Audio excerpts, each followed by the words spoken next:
네, 2주 가까이 이어진 용퇴 압박에도 국민의힘 중진 의원들 그리고 친윤 의원들은 움직이지 않고 있죠. 자, 이러자 인유한 혁신위원장이 이것까지 꺼내들었습니다. 바로 윤심. 조선일보 6면 기사입니다. 인유한 윤 대통령 측서 소신껏 일하라는 신호 왔다. 윤 대통령 측으로부터 소신껏 일하라는 신호를 받았다는 겁니다. 자, 혁신위의 요구에 움직이지 않거나 반발하는 사람, 김기현, 장제현 의원, 이른바 김장연대와 연일 기싸움을 벌이는 와중에 이런 얘기를 한 겁니다. 윤 대통령 측으로부터, 그러니까 윤 대통령이 그렇게 직접 말한 거는 아니지만, 직접 윤 대통령한테 들은 건 아니지만, 윤 대통령 측에서 그렇게 신호를 줬다. 자, 지금 같은 갈등 국면에서 윤석열 대통령은 일단 언급을 했습니다. 장제원 의원 뭐라고 했습니까? 저보고 서울 가래요. 안 갑니다. 이런 윤핵관의 핵심의 반발에 글쎄요, 나 이런 사람이야 이렇게 하는 걸까요?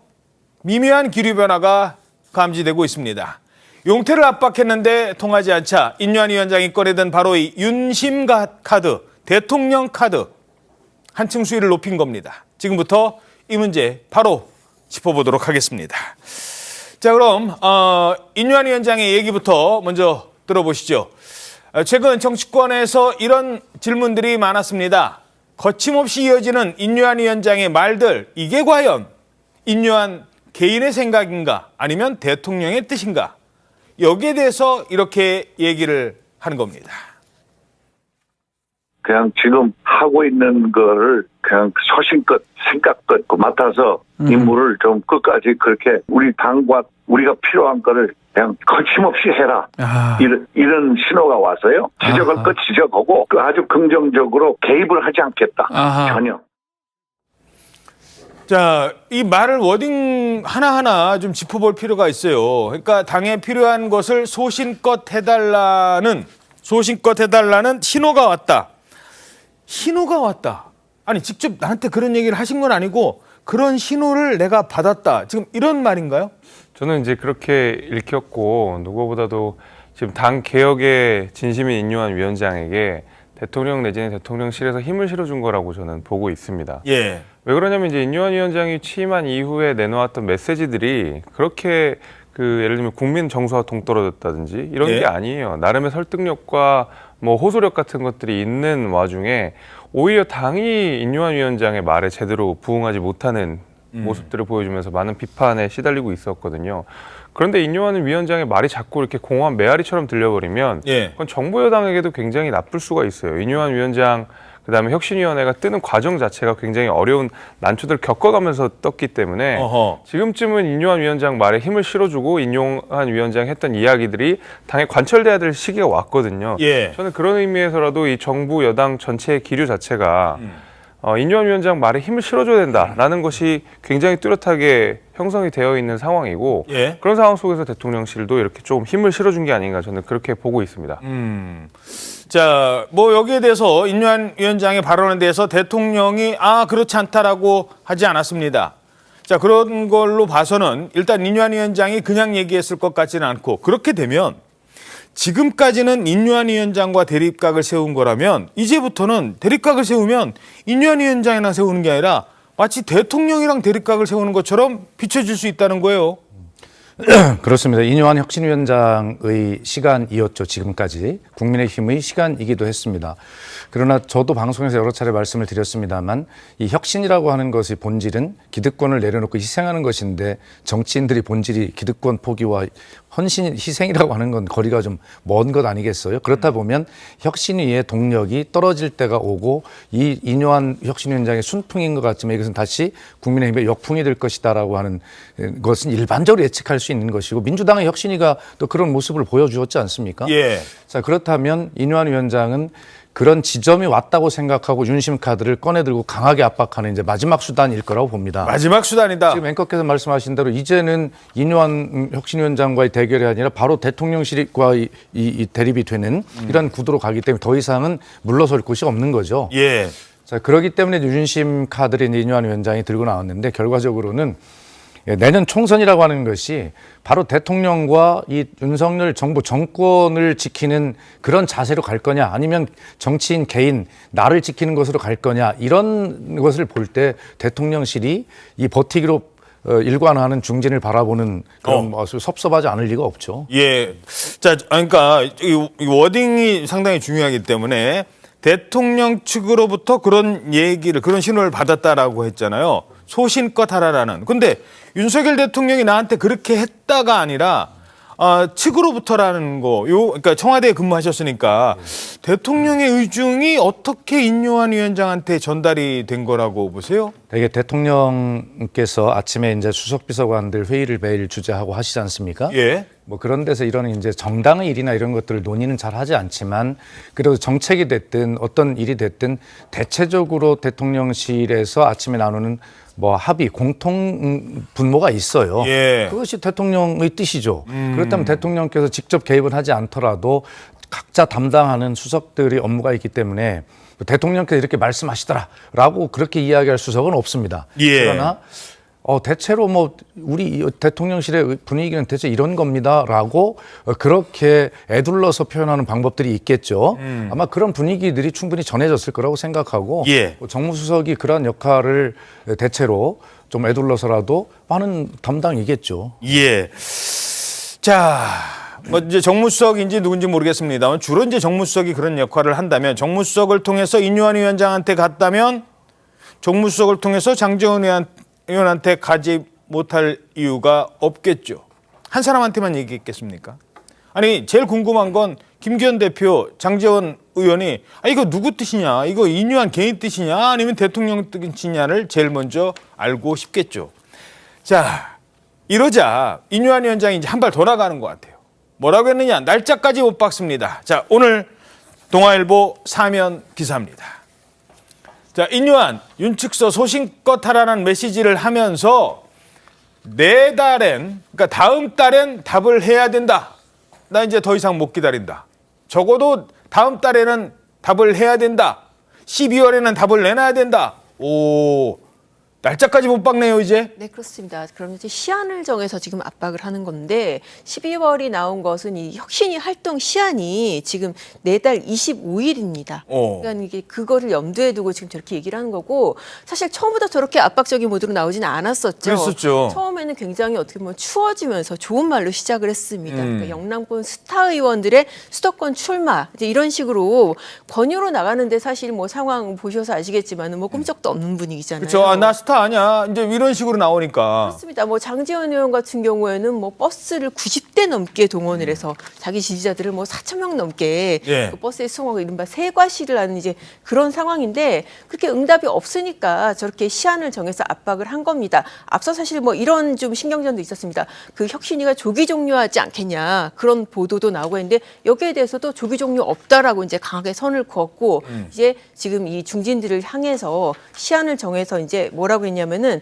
지금 이렇게 지역구에서 뭐 이렇게 여러 가지로 세과시를 하든지 존재감을 드러내는 여기에 대해서는 뭐 의미를 주지 않는다. 어허. 공관에 대한 응답으로 치지 않겠다. 이런 말도 했습니다. 자, 장제원 의원 얼마 전에 올렸던 그 행사 사진 다시 한번 볼까요? 지금 분위기가 좀 나오지 말라라는 분위기인데 물론 행사는 그 전에 준비가 됐었겠죠. 한두 달 전에 준비는 했을 겁니다. 갑자기 취소하지 못해서 했다. 글쎄요. 근데 저 사진 그리고 저런 SNS 메시지 누가 올렸죠? 뭐 많은 사람이 올렸습니다만 본인도 올렸어요. 그러면서 현장에서 뭐라고 했습니까? 직접 대놓고 얘기했잖아요. 다른 사람들은 무응답이에요. 무응답. 그리고 원칙은 원칙이지. 뭐 그러라는 원칙이지. 뭐 나한테까지는 아닌 것 같아요. 하고 나 무응답인데 지금 보면 오는 분들한테 일일이 뭐 악수하고 저걸 강행을 하고 또 거기서 굳이 얘기를 했다는 겁니다. 반기를 들었다는 얘기가 그래서 나오는 거예요. 자, 그렇다면 현장에서 뭐라고 했는지 뭐 여러 가지 얘기가 나오고 있습니다만 직접 들어보시죠. 뭐가 두렵겠습니까? 뭐가 어렵겠습니까? 저는 그래서 눈치 안 보고 삽니다. 할 말 하고 삽니다. 아무리 권력자가 뭐라 해도 저는 제 할 말 하고 삽니다. 그래서 좀 많이 역풍도 맞지만은. 예. 자, 여기서 뭐 어제도 잠깐 얘기했습니다만 권력자 눈치 안 본다라고 그랬어요. 권력자.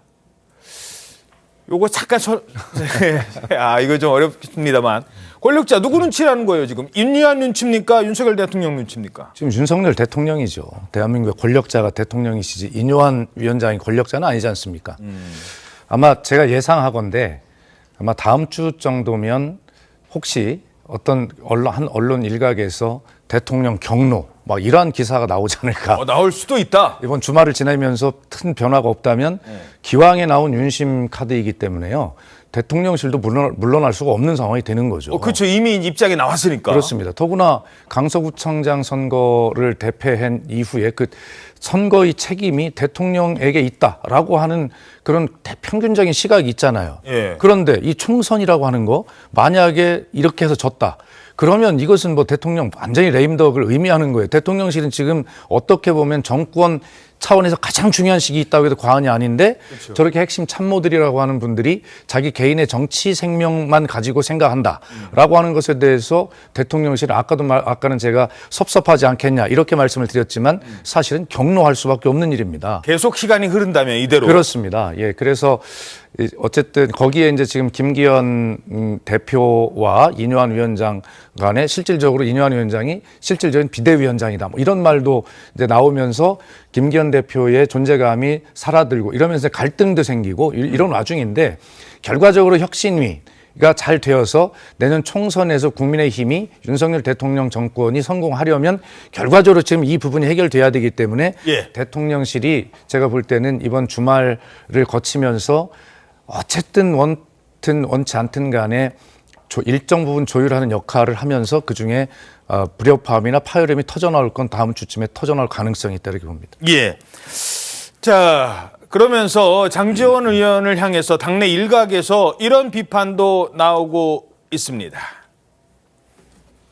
이제 혁신이나 이런 이야기가 나오고 할 때 그게 SNS에 올리는 걸 조심을 했어야지요. 그랬으면 이런 거에 구설수에 말리지 않았겠다 이런 생각을 좀 하고 있고요. 우리가 뭐 이렇게 해라 저렇게 해라 이렇게 압박하는 것보다는 아마 장 의원님께서도 굉장히 깊은 고민하시지 않을까 생각을 합니다. 예. 자, 다른 의원들도 사실 뭐 대놓고 지금 장제원 의원이 좀 불출마해야지라는 얘기는 못해요. 왜냐 본인이 했던 본인도 정치를 하시는 분이기 때문에 다른 의원들도 일단 젊은 청년 정치인이시지만 한 지역에서 공을 들이고 유권자일 분들, 지역민들을 꾸준히 만나고 그분들 어려운 일 찾아가고 얘기 들어주고 한 지역구에서 정치한다는 게 그렇게 쉬운 일은 아니잖아요. 너 나가 그러면 네 알겠습니다 하고 바로 나갈 수 있는 상황은 아니잖아요. 그럼요. 저도 사실은 예를 들면 친윤 내지는 윤심을 내세웠던 인물 이런 분들이 차기 총선에서 희생하는 모습을 보여줘야 되는 건 너무 당연한 거라고 생각합니다. 왜냐하면 예를 들면 윤심을 내세웠던 국민의힘 내부의 정치인들 가운데서 과연 국민의 눈높이에 충분히 걸맞는 정치 행보를 보여줬느냐에 대해서는 다들 의문을 품을 수밖에 없는 것이거든요. 저는 그런 의미에서 차기 총선에 일정 정도의 선당무사 내지는 희생이 필요하다고 생각은 하지만 지역구로 옮기는 거는 굉장히 신중하게 가야 된다고 생각합니다. 그러니까 장제원 의원에 대해서 뭐 불출마 압박이 있다든지 험지 출마 압박이 있다 하더라도 적어도 지역으로 옮기든 불출마를 하든지 간에 마지막까지 지역 주민들과 소통을 하는 거는 어쨌든 그 지역에서 그 국회의원을 뽑아준 분들. 유권자들에 대한 예의인 것이거든요. 그래서 저는 설령 지역구로 옮긴다 하더라도 지역구를 옮기는 것이 완전하게 정해지기 전까지는 지역 구민들과 최대한 소통을 하는 것이 맞다. 그리고 나서 옮겨지면 또 거기 가서 소통을 하는 것이 맞지. 나는 지역구로 옮길 거니까 이제 더 이상 이 지역구는 내가 관리하지 않을 거야라고 하는 것은 오히려 그 지역 주민들에 대한 저는 예의는 아니라고 생각하기 때문에 마지막까지 최선을 다하는 모습을 보여주는 거는 지역구 정치로서는 중요한 모습이라고 저는 생각합니다. 예, 뭐 이 부분은 좀 균형을 잡기 위해서 아까는 이제 지금 대통령실에서 좀 있으면 경로할 거다. 지금 저러고 있으면 안 된다라고 하셨지만 박 의원님도 지역에서 정치하시고 지역 계속 왔다 갔다 서울도 계시고 뭐 부여도 가시고 왔다 갔다 하시잖아요. 이런 그동안의 나의 노력을 그냥 알아주지 않는다? 이건 좀 섭섭할 수 있는 부분이에요. 섭섭한 정도 차원을 넘는 문제죠, 사실은. 정치도 생명이라고 한다면 생명이 왔다 갔다 하는 문제인데요. 그러나 그렇다 하더라도 그것이 정치인의 숙명입니다. 예. 공인 아닙니까? 그래서 이제 어떤 식으로든지 자기 것을 내려놓고 하는 것, 그 자체가 국민을 섬기는 봉사 중에 가장 큰 봉사 아니겠어요? 예를 들어 저도 저는 국회의원을 한 번 했습니다만 우리 세대를 보면 이렇습니다. 어떻게 한 사람이 20년, 30년을 합니까? 그 지역의 대체로 가장 좋은 흐름은 한 10년 단위로 이렇게 30대 그 후배들이 계속 성장해 나오고 다음 세대 성장이 나오는 분위기가 중요하잖아요. 예. 그래서 우리가 농사를 지을 때 논도 제일 위에 논에 물이 차 있으면 거기서 물고가 딱 막혀 있으면 아래 논은 말라 죽는 거예요. 예. 그래서 물고를 적당하게 잘 터주고 아래 논도 농사가 잘 될 수 있도록 해야 되는데 정치인에게는 그렇게 한 10년 주기로 후배 세대가 커나갈 수 있는 어떤 환경을 만들어주는 것도 굉장히 중요하다. 그렇게 본다면 저는 3선 정도가 법으로 규제하지 않더라도 3선 정도가 적당한 그런 세대의 흐름을 이어주는 아주 중요한 정치인으로서 한 사람에게 주어질 수 있는 그런 시간 아닐까 저는 그렇게 생각하고 예. 저도 이제 초선했습니다. 혹시 국회의원이 된다면 저도 그런 기준으로 생각을 합니다. 아, 그렇군요. 자, 이러면서 지금 이른바 이제 떠나라고 하시는 분들 김장연대라고 하잖아요. 장제원 의원 얘기를 해봤습니다만 김기현 대표도 지금 상황에서 안 한다라고는 못해요. 근데 뭐라고 하느냐? 너무 그렇게 밀어내지 말라고, 너무 그렇게 밀지 마세요. 급발진하지 마세요라고 얘기를 하고 있습니다. 조금 더 들어보시죠. 우리 혁신위원회가 당의 체질을 개선하고 당의 면모를 일신하기 위해서 발전적 대안을 제시하고 있는 것을 매우 고무적으로 생각하고 당연히 존중합니다. 다만 이제 정제되지 않은 발언들이 언론을 통해 보도되고 또 그것이 번복되거나 혼선을 일으키는 모습은 혁신을 위해서도 또 당을 위해서도 바람직하지 않다라는 생각의 말씀을 드리고요. 자, 그러면서 김기현 대표를 향해서는 아예 정치를 그만두라는 얘기는 아니잖아요. 그러니까 험지 출마 얘기를 했습니다. 그러면서 최근에 수도권, 김포의 서울 편입 이런 것들로 또 얘기가 되고 있습니다. 고민이 많겠죠. 지금 뭔지는 어떤 결론을 낼지는 모르겠습니다만, 자, 문제는 총선이라는 게 이게 종합예술이다. 한 사람이 밀어서 가는 게 아니라 거기에는 당대표 중심으로 가야 된다. 사실 이 말이 틀린 말은 아니에요. 네, 그렇습니다. 사실 어제 가장 하고 싶었던 말이 이 부분이었을 것 같은데요. 당을 중심으로 지도부가 총선을 지휘하겠다. 이게 사실 3주 전하고는 좀 완전 다른 뉘앙스로 지금 다가오거든요. 3주 전에 이념한 정권 준다고 했잖아요. 정권 준다고 그랬죠. 더군다나 김기현 대표가 데려온 사람이잖아요. 물론 그때 당시에는 정권이라는 게 이게 완전히 정권은 아닐 것이다. 어느 정도 둘이 합의가 있었을 것이다. 그런 전망이 있었지만은 결과적으로 봤을 때는 정말 이뇨한 위원장이 정말 압도적인 존재감을 보이면서 예. 언론의 주목을 받고 있지 않습니까? 거기다가 지금 어제 오늘 같은 경우에 죄송합니다. 대통령실의 메시지다라고까지 그렇죠. 지금 얘기를 했어요. 예. 여기 이 상황에서 이제 김기현 대표가 어떻게 보면 좀 견제구를 날리고 선을 긋는 건데 예. 이렇게 되면 이제 두 사람의 충돌 양상으로 사실 비칠 수밖에 없고요. 이 와중에서 사실 이 당의 최대 계파가 어떻게 보면은 친윤의 초선들인데 이 사람들이 지금 되게 우왕좌왕하는 분위기라고 해요. 그럼 도대체 윤심은 어디 있는 거냐? 이 사람들이 이제 살필 수밖에 없고 예. 이 와중에 또 대통령실에서는 또 섣불리 사실 끼어들기는 어려운 왜냐하면은 이게 수직적인 관계가 그동안 계속 지적을 받아왔잖아요. 지금 그런 모양새를 보이고 있습니다. 그렇죠. 자, 윤핵관의 핵심이 뭡니까? 대통령이잖아요. 윤석열 핵심 관계자. 윤석열 대통령 핵심 관계자. 근데 거기서 윤석열 대통령이 빠지면 아무 의미가 없는 것 아니냐는 겁니다. 중요한 건 국민들이 이 상황을 어떻게 보느냐는 거예요. 지금 왜 이런 얘기들이 나올까요? 국민들한테 유권자들한테 감동 주려고 감동에 누군가는 희생자가 나와야 되는데 계속 이렇게 간다면 자, 그래서 여론조사가 중요한 거 아니겠습니까? 맞습니다. 국민의힘 혁신위원회는 이 국민들의 마음을 좀 엿볼 수 있는 여론조사 결과가 나왔는데요. 예? 국민의힘 혁신위원회는 당 지도부와 중진, 친윤계 의원들에게 불출마 또는 험지 출마를 지금 제안하고 있죠. 예? 이 요구에 대해서 우리 국민들은 어떻게 생각하는지를 물었습니다. 불출마 제안에 대해서 국민의 53%가 적절한 요구라고 생각한다는 결과가 나왔는데요. 53%는 적절하다. 네, 뉴시스와 여론조사 전문기관 국민리서치그룹과 A리서치에 의뢰해서 지난 12일에서 13일 전국 만 18세 이상의 남녀 1,003명을 대상으로 여당 혁신안에 대해서 이제 의견을 물은 결과입니다. 전체의 53%가 적절한 요구다라고 답을 했고요. 부적절한 요구다라고 답한 국민은 27%에 불과했습니다. 이 찬성과 반대의 의견 차이는 26%포인트에 달하는 건데요. 나머지 20%는 잘 모르겠다라고 답했습니다. 자, 결국 시간은 누구 편일까요? 시간은 누구 편일까? 이게 점이 중요한데 12월까지 못 박았어요. 계속 그냥 버틸 수는 없을 것 같고 지금 어떻게 보십니까? 저는 처음에 누가 그 불출마 선언 내지는 험지 출마 선언을 하느냐에 따라서 그 이후에 후속 조치들이 줄줄이 이어질 거라고 저는 보고 있거든요. 아직까지는 다들 인요한 위원장의 말을 좀 지켜보고 있고 뭔가 움직임을 준비하는 과정이라고 생각합니다.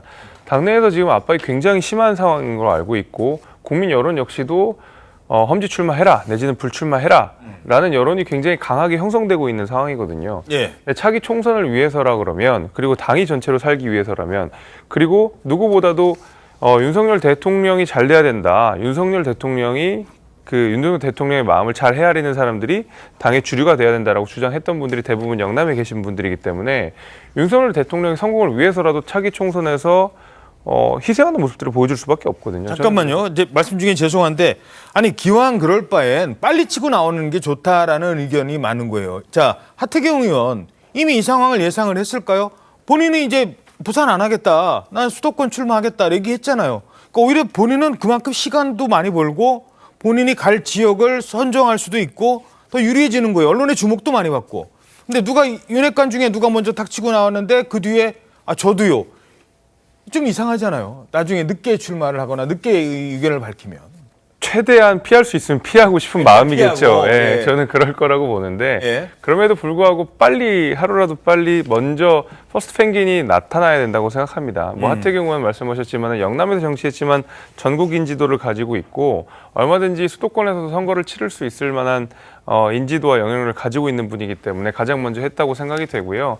실제로 수도권 정치를 전혀 안 해보신 윤심을 가지고 있는 윤심을 내세웠던 영남 중진 의원들도 하루빨리 이렇게 뭔가 선당우사하는 모습들을 보여주게 되면 2번, 3번, 4번으로 쭉쭉쭉 이 험지 출마를 선언하는 내지는 불출마 선언하는 분들이 이어질 거라고 봅니다. 거긴 다 예. 저는 존중받을 수 있을 거라고 생각합니다. 알겠습니다. 자, 한쪽에서는 이렇게 당 지도부와 혁신위가 힘겨루기를 하고 있는데 또 한쪽에서는 이분 정말 총선 출마하나라는 걸로 관심을 모으고 있죠. 한동훈 법무부 장관인데 이번에는 한동훈 장관이 아니라 다른 사람이 지금 언론에 등장을 했습니다. 본인이 직접 등장을 한 건 아닙니다만 사진이 나오면서 공개석상에 직접 나서면서 이 사진이 공개되면서 논란이라기보다는 관심을 끌고 있는데 한동훈 장관의 부인이라고요. 네, 맞습니다. 한동훈 장관의 부인인 김앤장의 미국 변호사죠. 진은정 변호사가 예. 어제 대한적십자사의 2023 사랑의 선물 봉사에 참여를 했습니다. 저 사진인가 봐요. 네, 맞습니다. 이 봉사에서 이제 주한 외교대사 배우자라든지 금융기관장, 공공기관장 배우자 등 국무위원, 차관 배우자들과 함께 참여를 해서 이제 봉사 활동을 하고 있는 모습인데요. 예. 이날 행사 과정에서 이제 진 변호사는 부족한 물품들을 옮긴다든지 현장에서 빈 상자를 치우는 모습을 이제 보였다고 합니다. 네, 이 이제 공개석상에서 처음 이 모습이 공개가 되면서 예. 정치권 일각에서는 진 변호사의 공개 일정으로 한 장관이 내년 총선에 출마하는 것 아니냐 이런 관측이 나왔는데요. 예. 한 장관은 기자들과 만난 자리에서 사진을 찍었는지는 모르겠지만 국무위원 가족들은 적십자 활동을 아주 오래전부터 해왔다면서 통상적인 행보라고 본다 이렇게 답변을 했습니다. 그렇죠. 뭐야 이 사진.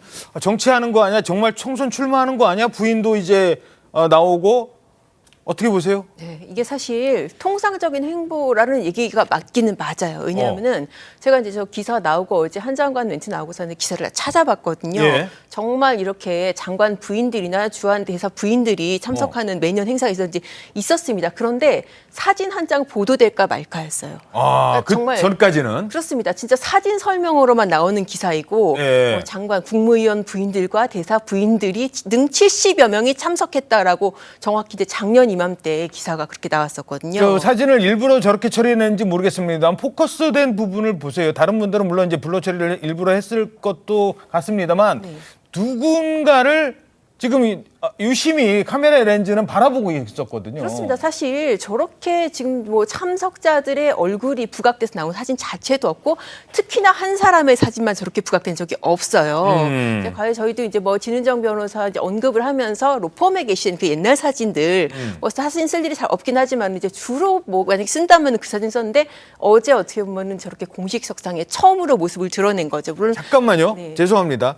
진은정 변호사라고 하셨잖아요. 그러니까 한동훈 장관 부인도 그 이제 우리나라 대형 로펌 김현장인가요? 맞습니다. 거기에 그 미국 계신다고요. 변호사로, 예, 재직 중에. 좀 뭐 개인적인 정보입니다만 많은 분들이 좀 궁금할 수도 있으니까 어떤 분인지 조금만 좀 설명을 해주세요. 뭐 개인적인 건 빼더라도. 네, 한 장관하고 같이 이제 서울 법대를 나왔고요. 어허. 근데 두 사람이 이제 그 동기로 지금 알려지고 있죠. 그래서 학교 다닐 때부터도 이제 뭐 서로 교제를 했던 것으로 예. 그렇게 알려지고 있고요. 뭐 많은 분들 아시겠지만은 진영구 전 장관 그 딸이기도 합니다. 예, 알겠습니다. 자, 그런가 하면 한동훈 장관이 또 누구를 만났느냐, 어떤 색깔 넥타이를 맸느냐, 지금 보세요. 저도, 하필이면 오늘 저도 빨간색이네. 세계일보 12면입니다. 자, 대권 잠룡이래요. 대권 잠룡, 오세훈, 한동훈 손잡았다. 빨간 넥타이 메고. 자, 법조 출입하시니까 계속 질문 드리죠. 어떻습니까? 저 장면을 두고도 또 이 법조 출입 기자와 서울시 출입 기자들이 어떻게 되는 거야? 뭐 얘기 좀 했을 것 같은데. 네, 그렇습니다. 공교롭게도 지금 그 여권의 대권 잠룡으로 꼽히는 두 사람이 같은 자리에 참석을 했고 또 우연히도 저렇게 빨간 넥타이를 맸어요. 예. 그러니까 국민의힘 색깔이잖아요. 물론 이제 사실 상식적으로 생각해도 저 넥타이를 매는데 두 사람의 교감이나 합의는 없었을 것 같습니다. 앵커님도 오늘 좀 빨간 오늘 넥타이. 날씨 추우니까, 아니 저는 저 도와주신 분이 이거 매라고 하면 그냥 매는 거예요. 아무튼 네. 그렇습니다. 뭐 사실 뭐 남성들 그 의상이 다 이렇게 어떻게 보면은 무채색이다 보니까 빨간 넥타이 많이 매고 예. 그런 차원에서 두 사람이 맸을 수는 있는데 아무튼 공교롭게 이제 두 사람이 저렇게 또 환하게 웃는 얼굴로 한 자리에서 사진 찍히다 보니까 어허. 저 사진이 어제 이제 뭐 저도 받았는데 여권 지지자들 사이에 좀 돌았어요. 그래서 뭐 훈훈하다, 뭐 미래가 밝다, 뭐 그렇게 논평하는 사람들도 있고 아무튼 저 행사 자체는 뭐 두 사람이 당연히 참석해야 하는 공식 행사이긴 했습니다. 범죄 피해자에 대해서 원스톱으로 그 지원 시스템을 확립하는 그 자리에 이제 협정을 맺는 자리였는데 예. 그 사진 한 장으로 저렇게 화제가 됐습니다. 자, 박수현 의원님. 네. 사진 어떻게 보셨어요? 훈훈하네요. 아, 예. 겉으로 보기에는 훈훈해 보이지만 사실 저 두 분의 마음속에는 뭔가 굉장히 긴장감이 흐르고 있지 않았을까요? 견제심 이런 게. 뭔가 의식은 했을 겁니다. 사람들이니까. 그렇겠죠. 예, 남들이 의식을 하는데 본인들이 가만히 있을 리는 없을 것 같고. 예, 하여튼 뭐 한동훈 장관의 배우자께서 당연히 예정돼 있는 그런 정해진 봉사활동의 자리를 나타내고 뭐 그건 당연한 것이고요. 또 주목을 받는 것도 당연하다고 생각을 합니다. 예.